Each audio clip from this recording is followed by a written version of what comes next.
Hey guys, I wanted to make a quick video demonstrating how I was able to remove the battery in a Razer Blade Advanced 2022 model. When I was going through this process myself, I had difficulty finding a teardown guide that actually had the battery removed in the process. So I kind of had to wing it. I went to typical sources like iFixit Repair. I just kind of surfed the web, and I wasn't able to really find a guide that had the battery removed. So I kind of had to wing it. So hopefully this video will help someone out there. I know Razer blades are notorious for battery bloating issues due to their usually pretty high thermal issues. As you can see on the bottom of this laptop, there's only really two intake air fans at the bottom that kind of spits out through the backside. And the battery is going to sit all the way down at the bottom, which Razer started adding these vapor chambers. You'll see once we get it open here. That kind of keeps the heat up top. So if you're running like MSI Afterburner or one of these kinds of software that monitors temperatures, if you don't have any controllers set for like limits on your CPU, power and temperature, you can easily get up to the 90 degrees Celsius range with these laptops. That vapor chamber is going to hold a lot of that heat in, but and the batteries supposedly can operate at 65 degrees Celsius. It's hard to say what the heat gets to in the actual battery area in the laptop, but so each of these screws I just took off here are T5 Torx screws. If you've got a iFixit repair kit, that bit's in there. Otherwise, I'm sure you can get a screwdriver bit pretty cheap that's just that T5 head if you don't have one laying around. You can see I've got the screws kind of laid off to the side there. I try to keep them in order with how I actually removed them if possible, just in case there's some longer, some shorter screws.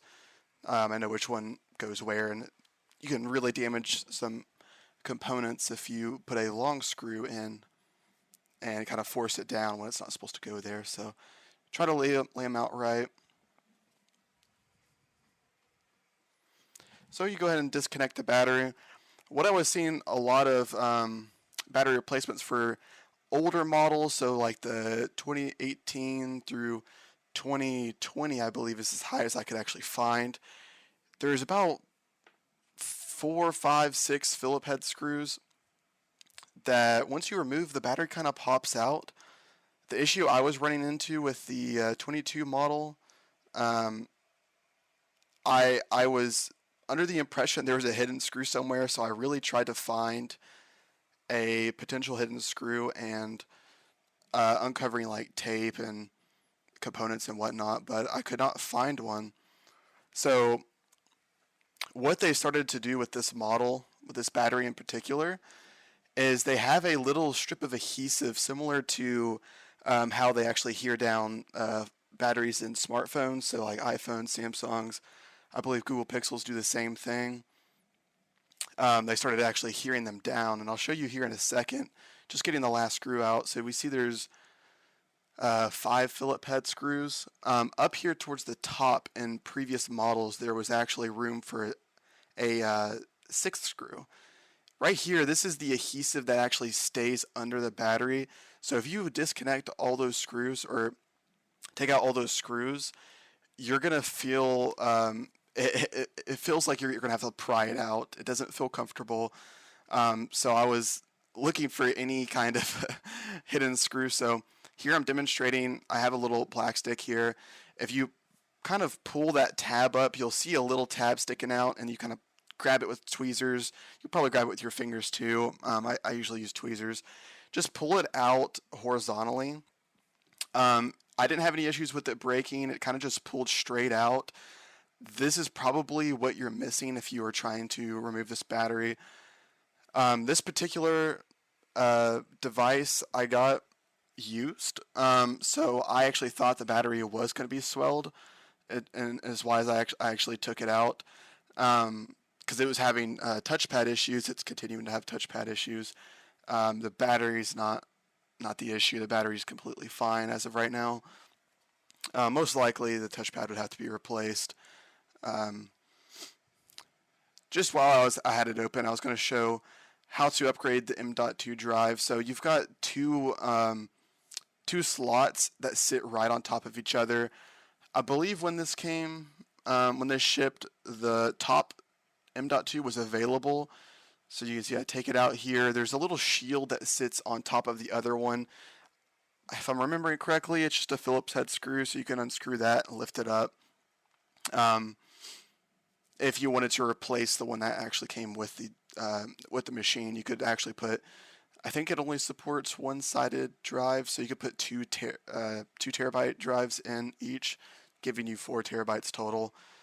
I just left the 1 terabyte in there. There's no point in me actually um, taking that out and just having it sit around for no reason. So I've got 3 terabytes here. I'm putting this Samsung, I think it's a 970 plus or 980 plus. Not the fastest. I believe it's a Gen 3, but you don't really see many thermal issues with these, and they're super fast compared to your old style hard disk drive. So that's what I went with. Yeah, so you can see I was trying to show that the adhesive tab lays underneath, and I'm sure if you got a replacement battery for this particular model, it probably has that strip on there. One trick, you can always look at the bottom of batteries and see where the adhesive's laying, if that's what is going on. But yeah, just sit the battery back in.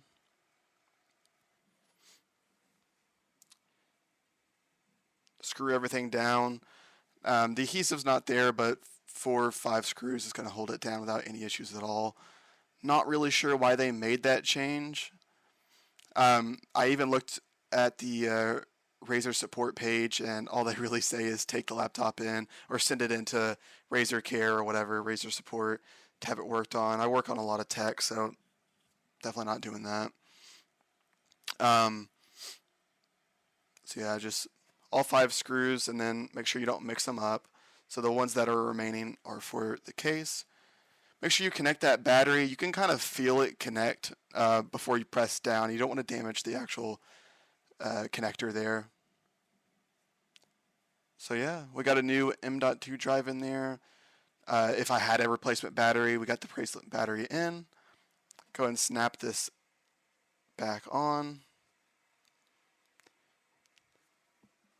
You'll feel it clicking at the bottom, and then you kind of work your way up, and then you just screw it all in. You're good to go. So the second part, little extra. You need to format your drive after you install it, or Windows won't even recognize it, or whatever software you're using, or operating system you're using. You'll want to open up disk management. You could just search it, the Windows search.